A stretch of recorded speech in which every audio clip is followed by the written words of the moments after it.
What's up? Kumusta kayo dyan? Welcome again to the Immigrant Show.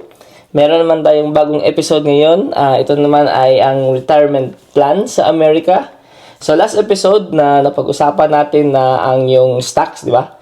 About sa stocks. So kumbaga medyo related naman to ngayon. Yung bagong episode is about retirement plan sa Amerika. And ang tawag nito is kumbaga yung retirement naman dito sa Amerika is kumbaga na-attach siya sa US market, no? Pero maganda to siya actually. So itong retirement plan is separate po ito sa Social Security. So sabi ko naman sa inyo na yung Social Security dito sa Amerika, pag-usapan natin yan.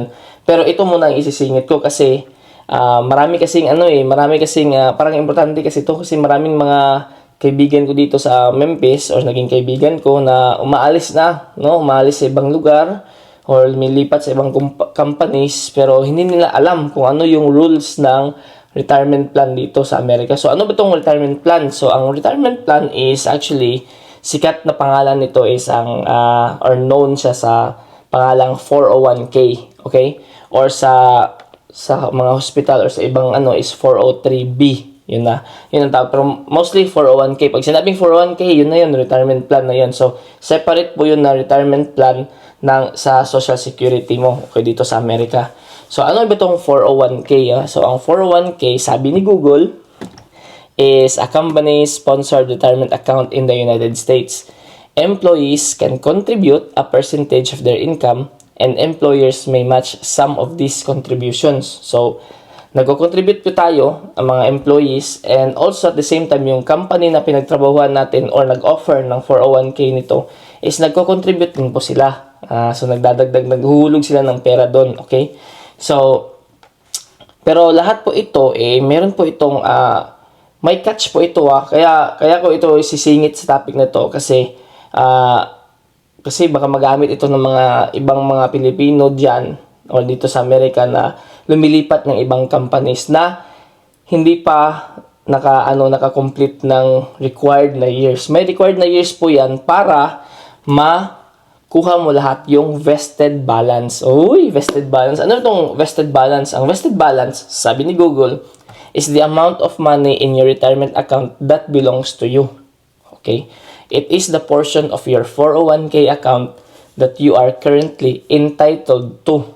Okay? So, lahat po ng portion po ng 401k mo or ng pera mo is para sa iyo. Yun ang vested balance. Ngayon, ano naman to, parang medyo magulo. So, medyo, para iba talaga pag Google or sabihin ng mga professional, iba yung So, in layman's term, ang 401k po, di ba, binanggit naman kanina na may contribution yung company. So, contribution mo or natin, mga employees, contribution ng companies, yung contribution po ng companies, makukuha po natin yun ng buo, kung na-combine na yun ng 401k, kung na-meet natin ang required na years na magtrabaho sa company na yun. Di ba? So, yun po ang catch ng 401k. So, halimbawa, nagtrabaho ako ngayon sa isang company. May offer na 401k, no? Tapos, isang taon lang ako nagtrabaho. So, within that year, nag-contribute ako at nag-contribute ang company ko. So, meron din pong limit ang contribution ng company na maximum yata to mostly 6%. Okay, mostly 6%. So, sabihin natin sa 6% yung maximum. Tapos, ako is, kasi yung contribution natin up to 100% as mga employees. So, sabihin na natin na nag-10% ako. So, kahit malaki yung contribution ko, di ba, sabi nila, i-match ng company, hindi po yan maabot ng company yung 10% mo kasi 6% lang yung limit nila na maximum. Pero kung halimbawa, kung 1% lang, yung 1% lang din ang i-match ng company. Ganun po. So, pag lumagpas ka na sa maximum nila, okay lang na lumagpas ka, pero hanggang maximum lang sila or may limit lang yung contribution ng companies. So, sabihin natin na nagtrabaho ako sa isang company in a year. Tapos, lumipat ako ng ibang company. Take note lumipat ng ibang company. Hindi lumipat ng ibang lugar. Company lang. Yun pong contribution ng company, hindi ko po yun makukuha. Kasi po, yung contribution po ng company, may required na years of service po yun sa kanila. So, kung gusto mong makuha ang contribution ng company, kasali yan sa contribution mo, dapat ka pong magtrabaho ng ilang years sa kanila. So, mostly po, sa mga private companies is 5 years required. Required po yun ng 5 years.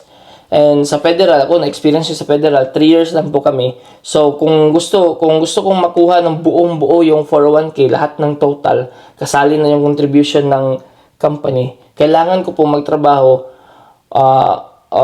ng ilang years para kung ilan yung years yung required nila para mapunta sa akin yung contribution nila kung sa akin mo. So ano ba itong sinasabi ko? So example, in 1 year meron na akong contribution or combined contribution ng company na $10,000. Hypothetical lang example. Pero yung 10,000 na yun, combine na yun ng aking contribution at ng company. So kung aalis ako sa company in 1 year, tapos ang required ng company na pinagtrabahuan ko is 5 years. So, hindi ko yun makukuha yung contribution ng company. Yun lang yung akin. So, sa 10,000 na yun, hindi ko yun makuha. Halimbawa, ang nalagay ko sa 10,000 na yun is 4,000 lang, di ba? Tapos, yung 6,000 is sa company. Yung 6,000, kukunin yun balik ng company. Kasi 1 year ka lang sa service nila eh. Hindi ka nag-commit to 5 years. So, halimbawa naman kung nagtrabaho ako sa company ng 5 years, halimbawa in 5 years meron akong 50,000, no, ganyan. So, tapos combine na yun ng company, tapos 5 years na ako, akin na yung 50,000. So, ganyan po ang 401k. So, sa mga tao dyan, sa mga kilala ko na umaalis lumilipat ng ibang lugar, lumilipat ng mga, take note, company lang kahit nandito ka lang sa lugar natin, sa Memphis, lumipat ka ng ibang company, same rules apply po yan. So, kung hindi ka nakapag-invest ng time sa kanila, kukunin nila yon. So, dapat po magtanong kayo sa HR nyo kung ilang years ba dapat magtrabaho para fully vested ka sa 401k mo. Okay? So, yan po.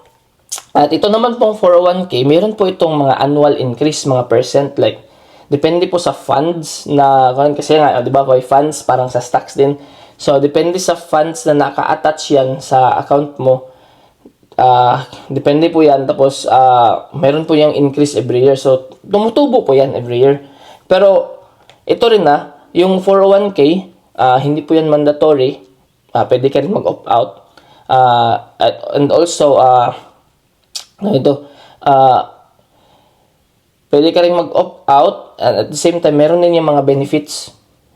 So, ang benefits ng 401k, makinig kayo, is meron kayong personal loan, pwede kayong mag-loan doon sa 401k, which is maganda kasi mura, hindi mataas yung interest kung kailangan nyo ng pera. Kasi yan po, yung loan dyan sa 401k nyo, automatic po yung ikakaltas sa sahod nyo. Okay?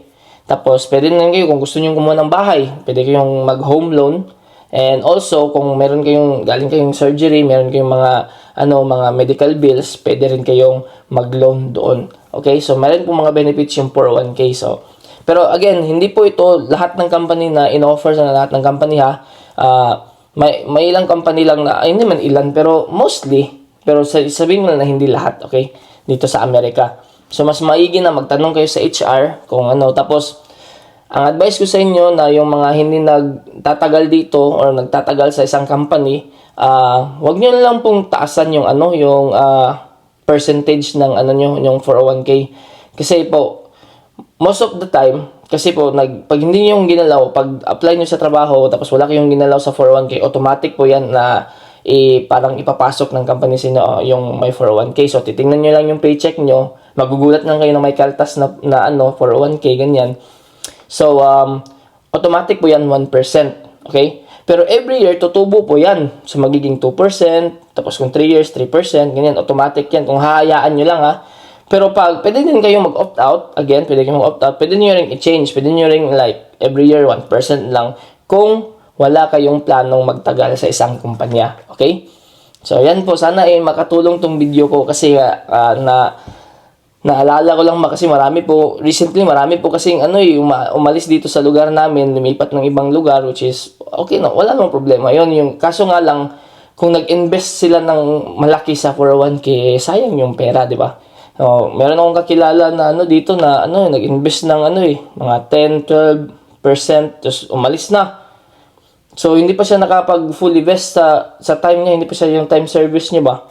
So, sayang yung pera na contribute ng company, no? Kukunin lang balik. So, anyway, it's their decision. Pero sayang yung baka, sana nag 1% na lang siya para at least meron silang pera upfront or meron tayong pera upfront, okay? So, sana makatulong tong video na to at sana hindi pa huli ang lahat. And sana, kung saan man kayo pupunta, good luck sa inyo. And again, sana makatulong ang video na to. I-share nyo ito sa mga kakilala nyo. Ganyan po ang, ang rules ng 401k. Meron po tayong time of service na required para makuha ng buong buo yung pera. Okay? Tapos, kung depende na rin yan sa kumpanya.